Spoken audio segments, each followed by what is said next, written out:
Coming up at 11, the Tennessee Bureau of Investigation is taking a new approach in an attempt to solve a decades-old cold case out of Campbell County. Dedicated to Eastern and Southern Kentucky, this is WYMT Mountain News at 11. Good evening. I'm Caroline Mueller. Police say a drug bust in Laurel County had a textbook perfect ending after a joint operation between the Sheriff's Office and the DEA.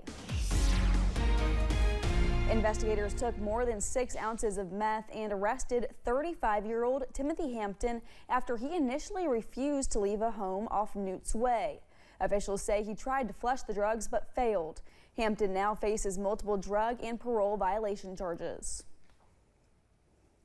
Also in Laurel County, 2 men are facing charges after being accused of taking items from a home.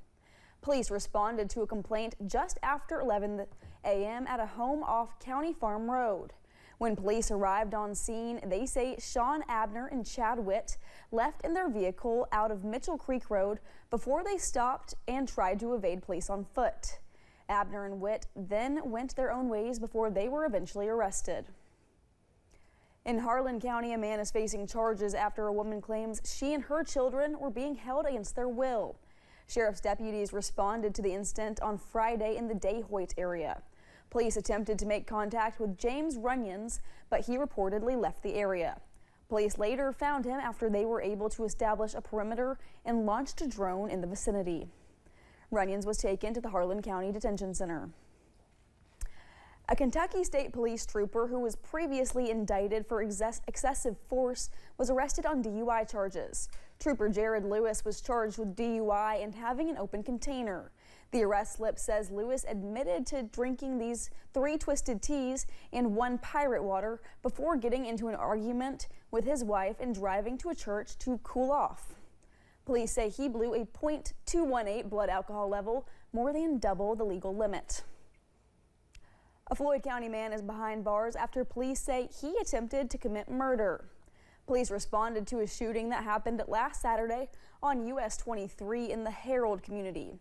A woman told police that Ronald Ramsey shot at her and another man. Ramsey was reportedly behind the two. Police also learned that a teenager had been in the back seat. Ramsey was charged with attempted murder and he was taken to the Floyd County Jail. The man accused of setting fire to his home and killing his 2 sons went before a judge in person for the first time today. Dustin Fields is charged with arson. A fire destroyed his home, killing his 2 sons in April.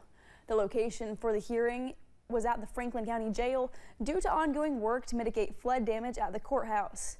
No change was made to Fields' $2 million bond. A grand jury will now consider an indictment on the arson charge against him. A staff member at West Perry Elementary got stuck in an elevator this morning after a power outage triggered a malfunction. The Hazard Fire Department was dispatched just before 8 a.m. to Miss Edna Lane and freed the person a short time later. Officials say no one was hurt and the staff member declined medical treatment. Crews returned to service shortly after with no incidents reported during the rescue.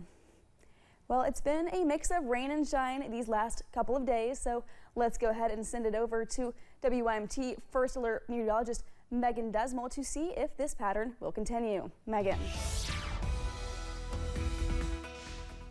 Today we saw those temperatures getting into the upper 70s across the region. Now tonight we'll see those temperatures dropping to the upper 50s. By the time you're starting off your Wednesday morning, you can expect a mixture of the mid to upper 50s. Coolest temperatures as you're traveling towards Clintwood, 53 degrees. Now tomorrow will be similar in temperatures to today as we're seeing a lot of the upper 70s across the region. Might even hit that 80-degree mark for Somerset, but if you're not hitting 80s tomorrow, you're definitely going to see them as you're heading into your Thursday. Here's a look at that forecast again, seeing temperatures in the upper 50s tonight. And as we head into tomorrow, here's a look at what you can expect for the remainder of the day. We're going to see those clouds rolling in. We're seeing some slight chances of rain for your Wednesday, with it picking up in the afternoon hours. Caroline.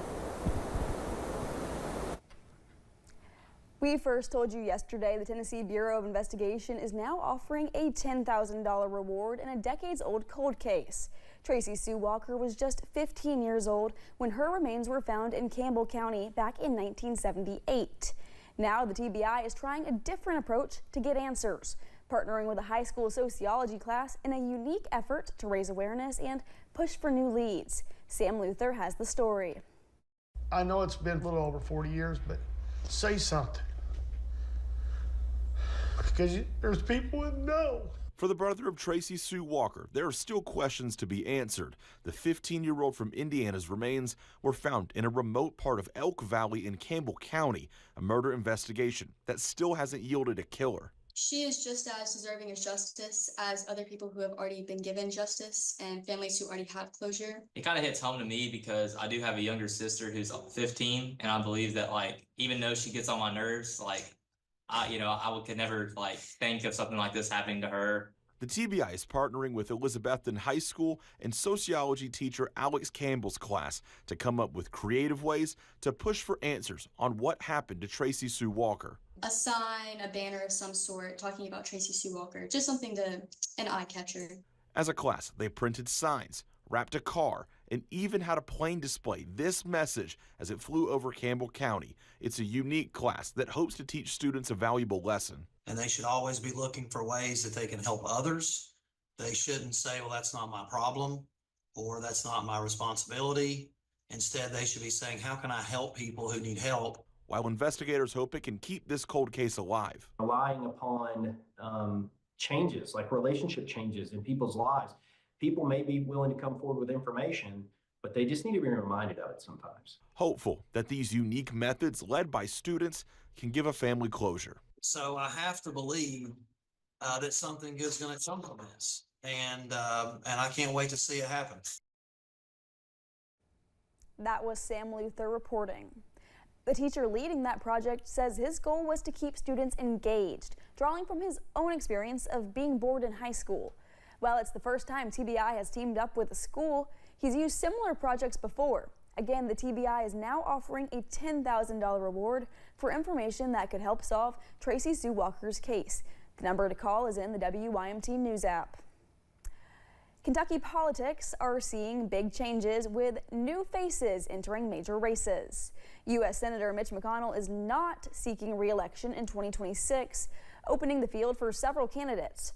Republicans Daniel Cameron and Andy Barr have announced runs for the Senate, while Democrat Pamela Stevenson is also in the race. With Barr leaving his House seat, Democrat Cheryl Lynn Stevenson is running for his spot in Congress.